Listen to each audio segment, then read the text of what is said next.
Kwa jina naitwa Albertus Fumbus, mkurugenzi mkuu wa taasisi ya utafiti wa misitu na nyuki Tanzania, TAFORI. Jukumu letu ni kufanya na kuratibu tafiti za misitu na nyuki hapa nchini.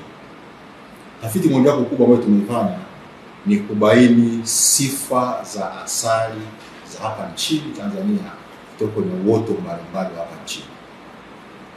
Asali zetu kwa hapa nchini zimekuwa zikiuzwa kwa kutegemea zinatoka wapi.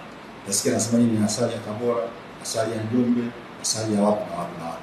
Sisi tunafanya tafiti ya kubaini sifa zilizomo ndani ya asali, ili asali iweze kuuzwa kwa kujua ina vitamini kiasi gani, ina rangi gani, ina utamu kiasi gani, lakini pengine ina uwezo wa kutibu magonjwa kiasi gani.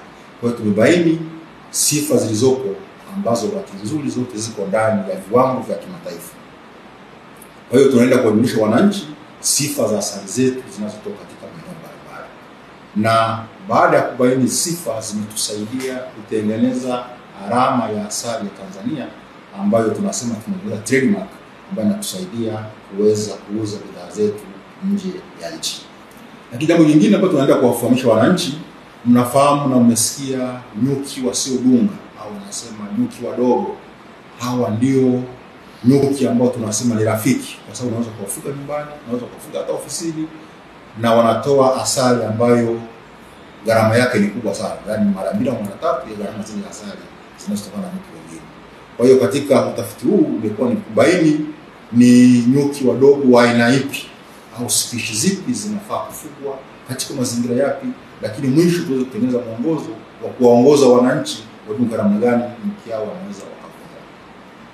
Kwa hiyo tafiti inaendelea, lakini yamebainika maeneo ya Bagamoyo, ya Kibiti kwamba ni maeneo ambayo yanafaa zaidi, lakini na aina inayofaa tayari imeshathibitishwa na imeonyesha kwamba mizinga ile ni tofauti na mizinga mingine ambayo na wastani wake wa kupatikana kwa asali yake inaenda mpaka lita 3 kwa mzinga.